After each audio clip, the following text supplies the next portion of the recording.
The 360 on Energy and Carbon podcast, hosted by 360 Energy. On today's episode, we are joined by Paul Rack. Paul is the president and original founder of VeriForm Incorporated, a metal fabrication company started in 1997 in Cambridge, Ontario. He is also a founding member of the Regional Sustainability Initiative in Waterloo Region and the first industrial to join the group. Paul has spoken or been a keynote speaker at nearly 90 events and conferences since 2006, both in the US and Canada, on incorporating sustainability into your business and the many financial benefits of approaching business with a sustainability mindset. Now let's get into the episode with Paul. Welcome back, Dave and Paul. Hey, welcome back. Paul, thank you for coming back. Appreciate it. Looking forward to this episode as well. Oh, thank you, Dave and Lysandra. It's a pleasure to be back again. We had great fun the first time. We did. Now we get to dive a little deeper on VeriForm. So can you tell us about your business and the steps or ingredients required to become sustainable? Sure. So our business, we're having a lot of fun here right now, a tremendous amount of fun. We're sort of in the golden age at VeriForm, so the Renaissance period. In the last few years, we've entered into sectors that are really high caliber. So we're doing work for the nuclear sector. We're an integral part of the reactor 6 at Bruce Power. Did you know that Bruce Power is the largest nuclear facility in operation in the world? It's only an hour and a half from here. It's incredible. We're doing work for the original Wright brothers company. Yes, the people who invented the plane, they're now called Curtiss-Wright. So we're actually doing work for Coast Guard ships for the US and Canada through them. We're doing work for machine builders. For example, 50% of North America's winches for basketball and volleyball nets start here. It's fun. We share all this stuff with our staff. We let them know who it's for and what the purpose is. It just gives their work here meaning. I always say to my staff, if you work here 40 or 50 hours a week, I want you to have at least enjoyment out of it. I know sometimes it's just work. Most of the time it's just work, but at least enjoy it, know what you're doing. So the work we're doing now is these special sectors. We just did some work for Bruce Power, our first project directly for them. We do work for the nuclear sector through other companies. We do work for a company in Japan making our downdraft tables. So we just last year shipped our biggest cutting table down to Chicago. It's 132 foot long by 15 foot wide cutting table. It's usually for shipbuilders and construction companies or bridge builders. So can you imagine 132 foot long? We're talking, what does that work out to in meters? Somewhere around just over 40 meters long and 4 meters wide, almost actually 5 meters wide table that we build. It's a downdraft table that when you're cutting steel, the smoke is pulled down and filtered through cartridges so you don't have all this dust going into the environment. So even our tables are sustainable. Our tables use no energy. We don't have motors or pistons or valves or gears and racks. Ours are 100% mechanical. So they're powered through a cantilever system that we designed back in 2000. So those are the fun projects that we do here. Your other question was, what are the steps or ingredients required to become sustainable? I think that there has to be a plan obviously in place. Any business owner knows how to implement and be successful with a plan. So one thing would be to say what would be the purpose of doing it, but more importantly, developing that plan. For example, when I saw the bay door system I mentioned in our first meeting, we saw a problem that the door was open too long, right? And actually we worked with our staff and we said, look, later when that door opened and the heat was turned off, we actually worked with the shipper. His name was Larry. I said, Larry, right now the heat's turning off. How can I make you happy? What do you think is a fair amount of time to bring the truck in and close the door? So I think involving the staff, working with them. I remember one time I was invited by a local council to meet with their maintenance department. And when I came there, they had heard my story. I did a presentation. I was a keynote speaker. They didn't tell the maintenance person much about me. So the maintenance person had their back up against the wall. They resisted, and it was a useless meeting. In fact, the person became angry. And I said, look, I'm doing this for free. I'm just here. They want to share a story with you. And this person didn't want to talk at all. So I think involving people, having people in from the beginning is integral to making sustainability work. I'm the champion here, but I involve my staff. I remember one day I went to one of my staff, her husband works for Hydro One, and I went to her, Dawn, do you mind if I just go through your house here and see how many light bulbs are CFL? This is when LED still wasn't around. And she goes, Dawn knows I was a bit passionate about this. So I said, she goes, oh, go ahead. I came back. I said, okay, Dawn, I went through every place in your house, even through your closets. You have 107 light bulbs and only 7 are CFL. The rest are all incandescent, right? I said, and your husband works for Hydro One. And so that I left it there. And about 2 months later, she came to work with a big cardboard box, and all those bulbs were in there, and she had changed all of them, right? So that it was that interaction, right? It was that fun interaction between an employee of mine, and for her to actually go to the trouble of bringing those light bulbs to work, that just shows that passion spreading amongst all of us, right? So we're in it together. So involving the staff up front, getting their input, we put in a timer on a steam cleaner. So we're doing steam cleaning at 300 degrees, pressurized water. And to make that successful, we had to ask the staff, look, if we put a timer on the wall, how long do you want that timer to go so it gives you enough time to do cleaning? And Johnny said, Paul, it wasn't me doing the work, it was Jerry who we assigned as an energy manager. Johnny told Jerry that he liked 30 minutes. He'd like the timer to be set for 30 minutes. And so instead of running that steam cleaner 9 hours a day, we're running it at the most half an hour a day. And some days they don't run it at all. Before they were turning it on automatically every morning, just as a matter of habit, just like you turn on the coffee machine, they turn on that steam cleaner. Now, when they press it, it turns off in 30 minutes. So again, involving the staff and getting them to help, because one person can't do it all. Well, the last episode you talked about benchmarking and comparing yourself to others, or comparing where you are versus where you were last year. So we call those key performance indicators that you use for benchmarking. Can you share sort of the matrix that you use? Now, realizing what you might use might be not the same for other people, but just share sort of one, how did you come up with the matrix and what they are, if you could? Sure. So for us, it was really 2 units of energy that we're using, cubic meters of natural gas and kilowatt hours. That was really the 2 numbers that we're looking at. You can just simply take those and convert them to joules. You can take cubic meters of natural gas and kilowatt hours, and you can just convert those to joules if you want to. That's getting pretty sophisticated, but it's not hard.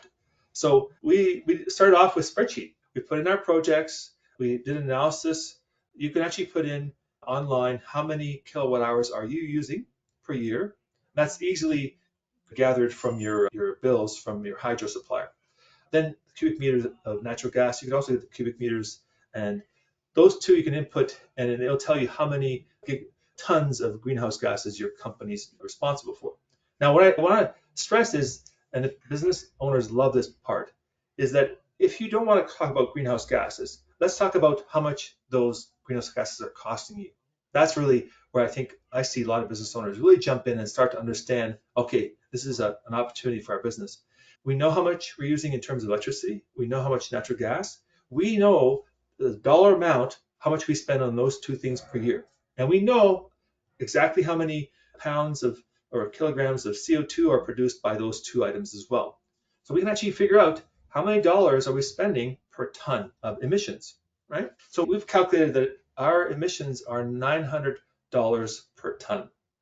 And those can be looked at 2 different ways. One, you could say, look, I have an opportunity to save $900 for every ton of emissions I eliminate.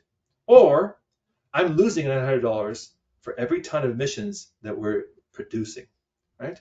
So we are producing. Every facility is producing greenhouse gas emissions. And so the thing would be is to figure out what is that single ton worth in your business. It's going to be different for everyone else. I had just heard somebody told me that one company had calculated $450. The point is, it's in the hundreds. When the federal government is charging, I forget what it is now. What is it per ton now? Is it 125? So it's $75. 75. Okay, so it's less than $100. Yeah. But for us, it's $900. That's what it's costing us in terms of the lost opportunities, or the opportunity to save money. So that would be one benchmark, is how much is each greenhouse gas ton costing you? And that's directly tied to electricity usage and natural gas.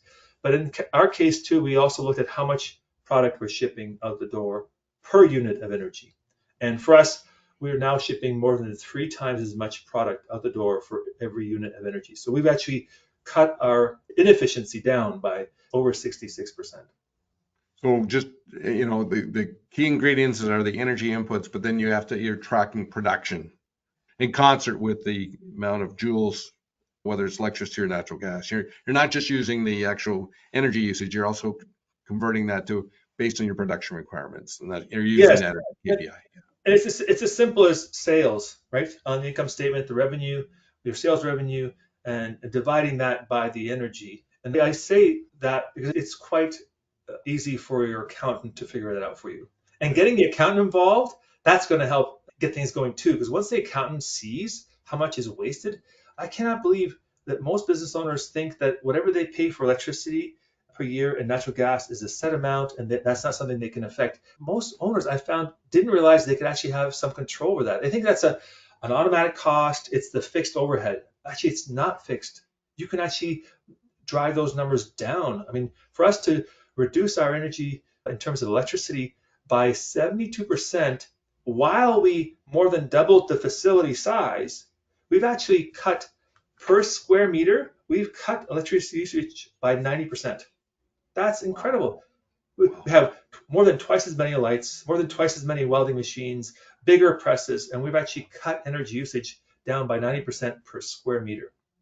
Right? But we wouldn't have done that if we didn't realize that electricity and natural gas are not fixed overhead. They can be lowered. You have control over that, and we don't realize that. And that's money that has no value when you're selling products to customers. You can really drive those down.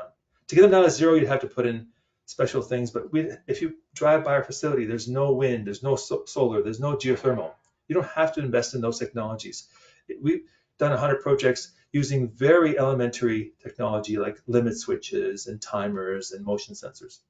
I'm so glad you brought that up because I don't think we picked that up last time. So again, most people, when they hear about what they have to do, they go, oh, this is so expensive, I can't afford it.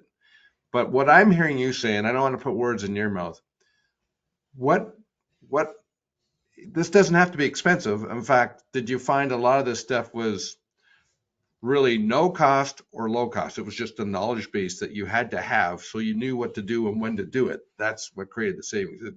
It wasn't all about spending capital. Is that correct? Or absolutely. For example, we spent money on putting in 12 sensors in the shop to measure electricity. But if your business is large enough, your local utility gives you free access to energy usage on your electricity. You can actually go online. I think there's a certain bar you have to be above in terms of how much energy you use, but most local utilities now offer free access to how much energy you're using live. If not live, they can give it to you by the hour. But you can actually see when is my peak. So if half my bill is based on demand, that big surge in electricity when a big motor is turned on, find out when it's happening. Put in a soft start to reduce that peak, or put in a capacitor. So capacitor or a soft start, they're quite similar. That can reduce that peak. So if you get free access to the local utilities database of your energy usage, and often it's live, then that's a free tool, and that will get you started. I mean, there's the Edward Deming, the big equality fellow who started Japan on the revolution of their automotive industry. That was one of the things he said. You got to measure, right? If you're not measuring, you're never going to be able to control and improve it. But absolutely, access to the metering that's free to most companies from your local utility. Paul, in our last episode, we talked about how a business can become sustainable, and you highlighted many benefits and challenges. That being said, why do you continue to be a sustainable business? I think at this point, we're a mature sustainability company in terms of how many things we've done. We've done over 100. So if you ask me, Paul, are you doing anything new this year? I would say more, we're just maintaining what we're doing. So that's the beautiful thing when you improve equipment or improve processes. As long as you're able to keep them, the upkeep of those implementations, they'll continue paying you, as David said it in the last podcast, they'll pay you year over year over year. So year after year after year, we're getting savings back. So the savings keep happening year after year, and they're almost self-managed. Most of the projects we've done, we don't have to do any special upkeep, right? So for example, if we put it in a new fan motor on a dust collector, you have it initially, you have to have it calibrated to make sure the blades are balanced and so on. But once that's running, you can go year after year there. All you're doing is general maintenance that's not associated with the sustainability, right? So that's going to happen whether you have a mindset of sustainability or not. You're still going to have people come in and do maintenance, right? So those projects, by and large, they look after themselves and they keep paying for themselves. And that's often, I find, not mentioned. Like Dave said, the first year only, but what about the year after year after year after year? Yeah, I'll give you an example. We had a big table. So we build down job tables. We have a big table ourselves. That was the first one we designed back in 2000. That table, when it in the wintertime is pulling smoke down from the cutting process. That goes down ductwork out to a room outside the building, and then the dust is filtered, and then that air is gone. It disappears. So, but that air is warmed up. So we're heating all that air. It goes down through the table and out. So in the wintertime, we're losing heat through our cutting table. So we actually implemented, we had a hole on the wall from the previous folks that owned the building. Now we own the building. And that hole in the wall, we put in a little motor. So whenever that torch comes down and starts cutting, that opens up and cold air from the outside goes right across a few feet and down into the table. So we're not even warming that air up. So there were a few benefits from this. One, we're not heating the air up anymore. This hole on the wall, just this vent opens automatically whenever the torch goes down. And then when the torch goes back up, it closes. So we're saving there. But one thing we didn't realize was we actually solved another problem. In the office, when they were cutting out in the shop, in the office, we would actually experience negative pressure. And then the office walls would let cold air seep in. So our staff were complaining about a draft. And then we realized when we solved that, we eliminated the negative pressure and we eliminated the draft in the office. So we're also saving heating in the office. And we solved the problem of people feeling this chill every time we started cutting.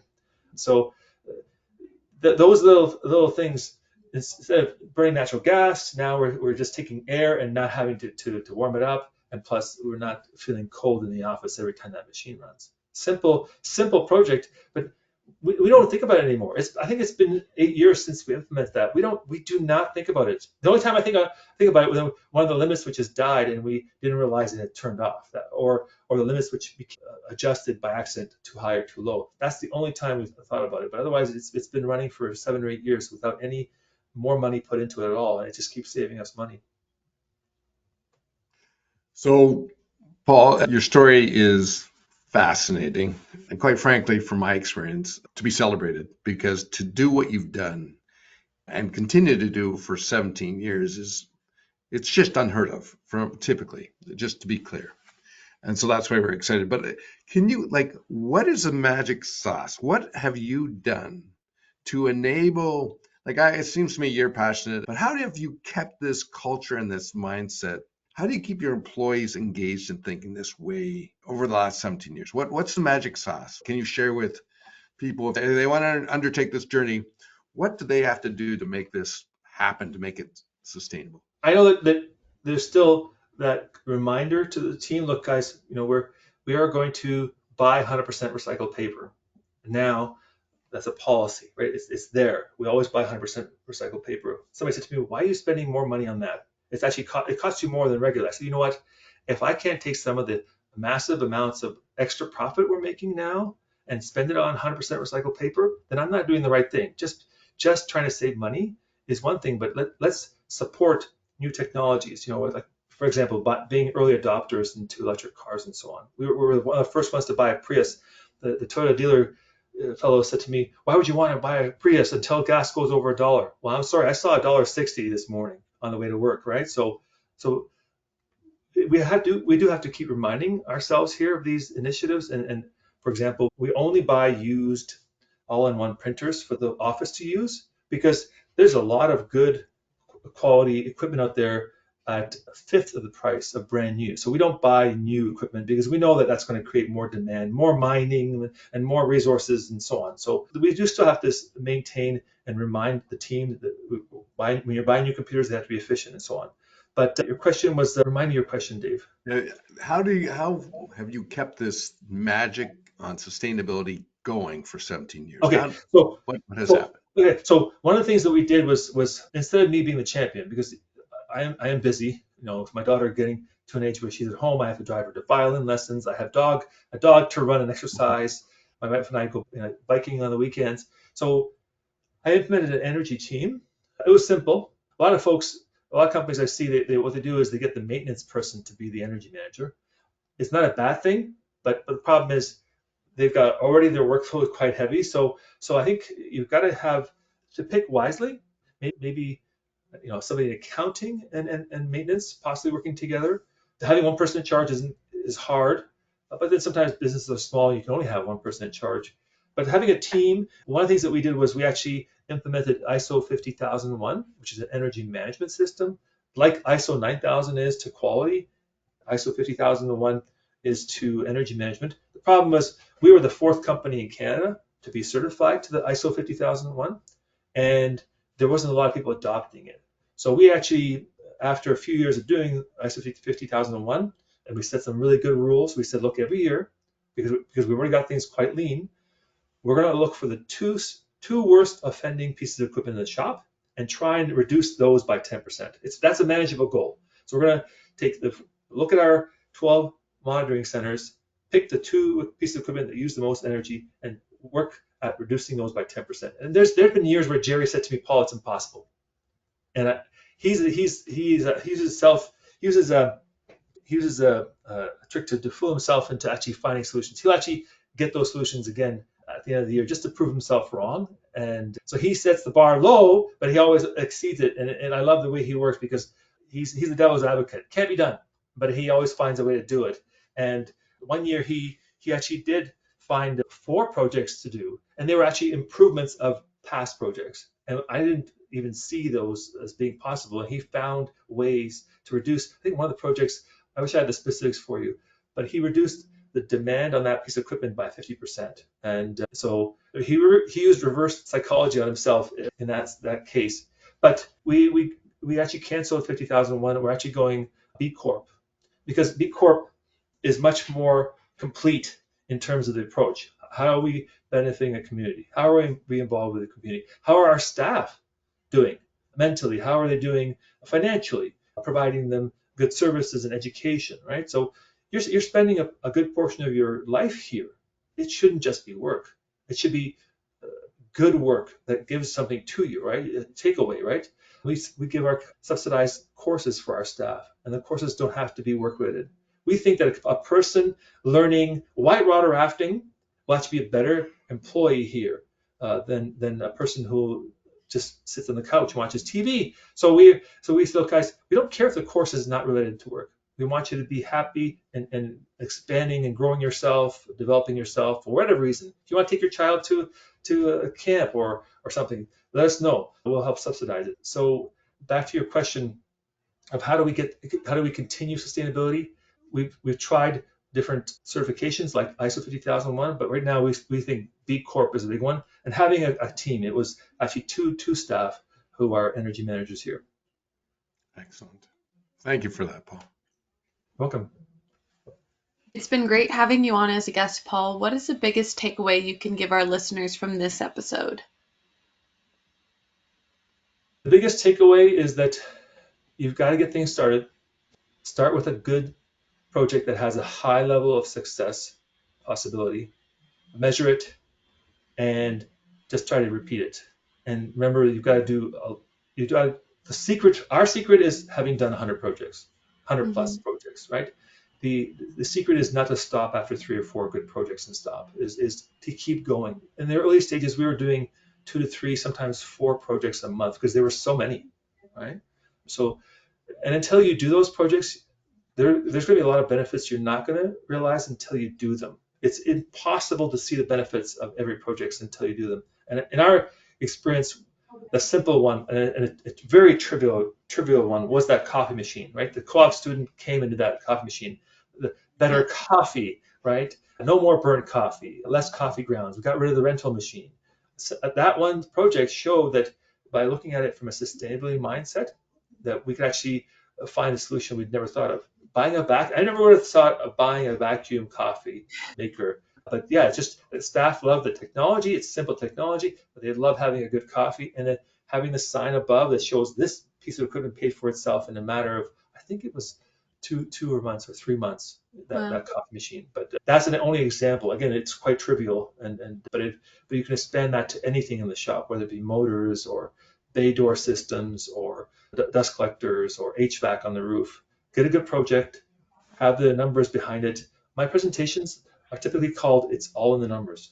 It really is. You've got to have some good numbers, have somebody help you figure out what's a good project, scrutinize it, and if there's some maintenance savings, add that to your calculations on the return on investment and payback, because that will really help reduce the payback and allow you to approve more projects. Don't just look at the energy savings, but there's also maintenance. Great takeaway, Paul. Dave, what's your biggest takeaway? I'm going to capitalize on what Paul said at the end. This is all about the numbers, but it's also all about the people that actually make the numbers work.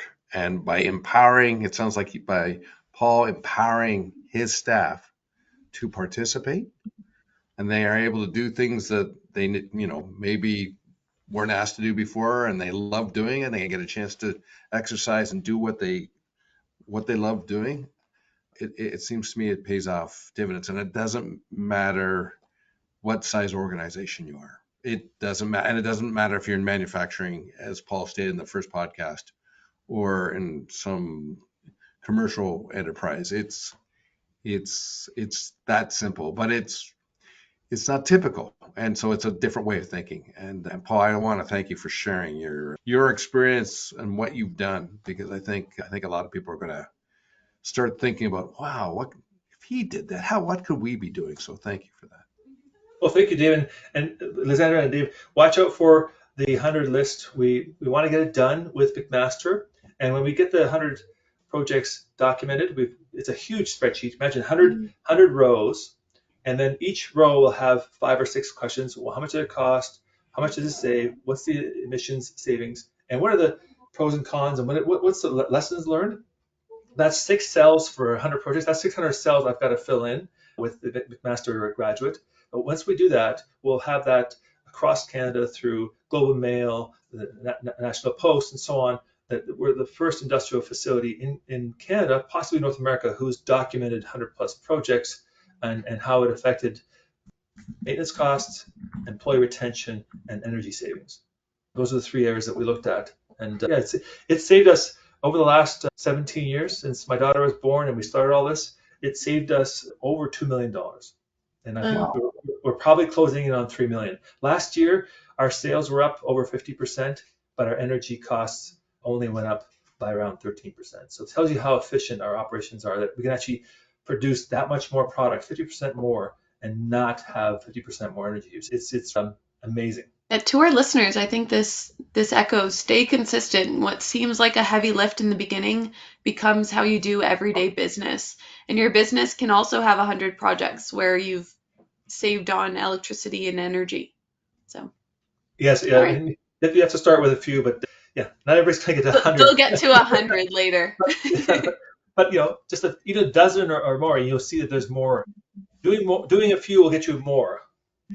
Yeah, if I could too, Paul, like you start off strategically, you get some easy hits, easy wins, so people understand this actually is quite doable, and that if you start off with the really complex and difficult, it scares people, and if you're not successful, then it slows things or stops things. So I think it's really important that you're strategic of how you approach that, for sure. Yes, 100%. Thanks for coming on, Paul. I'm sure we'll have you back soon. All right, thank you, Lysandra. Thanks, Dave. Thanks, Paul. Look forward to it, and I look forward to see that 100 project list as well. We'll help promote that once that's done. Oh, good. All right. That's all for today's episode of the 360 on Energy and Carbon podcast. Thanks for listening. Make sure to check us out on our website at 360energy.net and follow us on LinkedIn at 360energy Inc. Tune in to our podcast on Apple Music, Spotify, Anchor, or other listening platforms by searching the 360 on Energy and Carbon. You can watch the video recording and subscribe on YouTube at 360 Energy Inc. Email us your feedback at podcast@360energy.net or comment on our LinkedIn post. See you next week.